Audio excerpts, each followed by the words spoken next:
લાભ અને આરામદાયક સવારી. દુનિયાભરમાં કૃષિ ઉપકરણોમાં અગ્રેસર ન્યૂ હોલેન્ડ, દરેક પ્રગતિશીલ ખેડૂતની પસંદ. આજે ખેતી ખર્ચાળ બની ગઈ છે અને રાસાયણિક ખાતર તેમજ જંતુનાશક દવાઓનો વપરાશ વધતો જાય છે. આ સંજોગોમાં કચ્છના માંડવી તાલુકાના રત્નાપર ગામના ખેડૂત કાંતિભાઈએ સજીવ ખેતીમાં સફળતા મેળવીને ખેતીને નવી દિશા આપી છે. પોતાના ખર્ચે ઇઝરાયલ, ચીન, તુર્કી, યુરોપ અને સિંગાપોરનો પ્રવાસ કરીને કાંતિભાઈએ મજીવ ખેતી કરવાનો નિર્ધાર 8 વર્ષ પહેલા કર્યો હતો.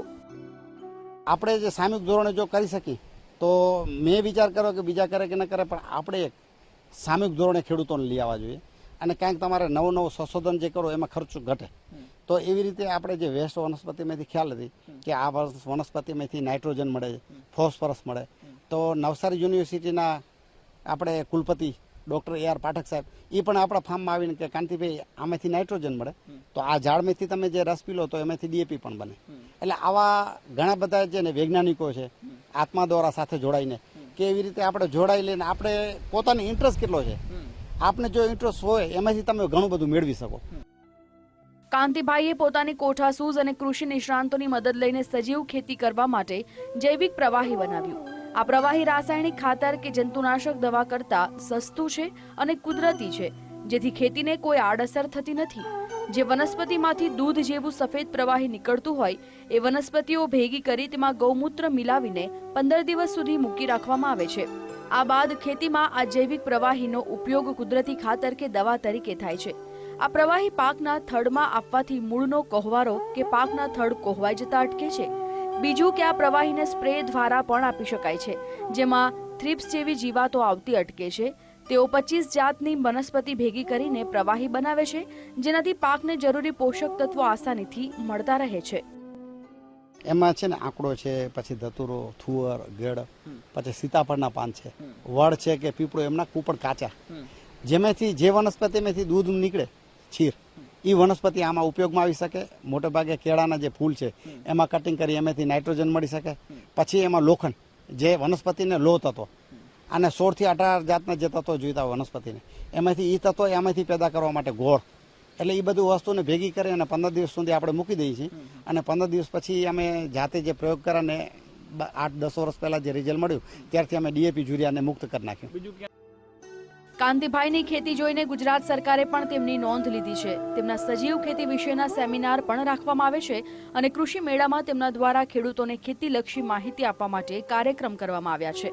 તેમના ફાર્મની અત્યાર સુધીમાં 900 થી વધુ ખેડૂતોએ મુલાકાત લીધી છે, જેમાં ગુજરાત ઉપરાંત બેંગ્લોર, નાસિક, નાગપુરના ખેડૂતોનો સમાવેશ થાય છે. અત્યારે ખાલી ગુજરાતના 900 થી 1000 માણસોને વિઝિટ કરી ગયા છે. એમની આપણી પાસે ડેટ, એમની સહી, એમના મોબાઈલ નંબર શીખે માણસોના છે. પછી મહારાષ્ટ્ર છે, કર્ણાટક છે, ત્યાંથી પણ અહીંયા આવીને કરી ગયા છે. પછી MP, મધ્યપ્રદેશના ત્યાંથી ખેડૂતો પણ આવી ગયા, એમને આવી ગયા. પછી એમને ત્યાંથી પણ ફોન આવે, અમે ત્યાં આમ કરી છે, એમાં શું શું વસ્તુ નાખી, તો અહીંથી પણ હું ફોનથી એમને કહું કે ભાઈ આટલી વસ્તુ નાખી, આટલા દિવસે એમને સડાવવાનું, એમના પછી તમે આ જ્યુસ કરી શકો. કાંતિભાઈ પહેલા કપાસ, મગફળી, દિવેલાનો પાક લેતા, જ્યારે અત્યારે ટપક પદ્ધતિના ઉપયોગથી બાગાયતી ખેતી કરી રહ્યા છે, જેમાં 5 એકર જમીનમાં 2500 જેટલા પપૈયાના ઝાડ અને 2500 કેળા છે. જેમાં પપૈયામાં પ્રતિ ઝાડ વાર્ષિક 35 કિલો અને કેળામાં 40 કિલોનું ઉત્પાદન થાય છે. ગુણવત્તા સારી હોવાના લીધે વેપારીઓ સામે ચાલીને પહેલાથી માલ રાખી જાય છે તેવી માંગ બજારમાં ઊભી થઈ છે.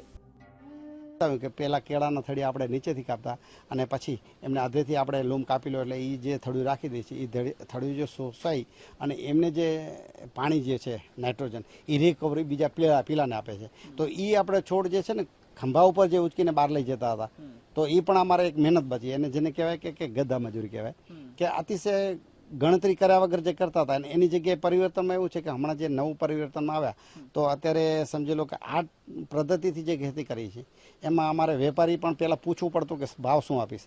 હવે ઉલટું થયું, હવેની પદ્ધતિ પ્રમાણે હવે ફ્લાવરિંગ આવે એના પહેલાં કહી દે કે કાંતિભાઈ તમારા કેળા પપૈયાના ભાવ બોલો.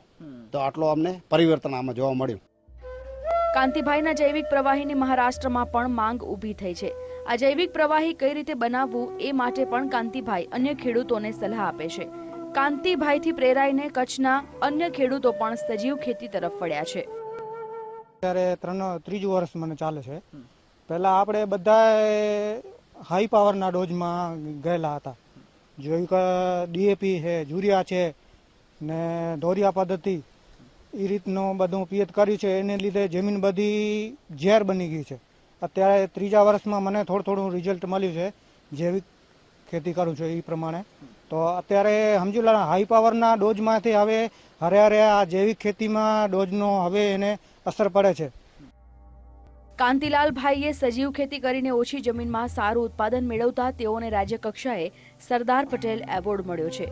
આ ઉપરાંત નવસારી ખાતે ઇનોવેટિવ ફાર્મર્સ એવોર્ડ પણ તેઓએ મેળવ્યો છે. કેમેરામેન નરેશ બુટિયા સાથે ભરત ડોડિયા.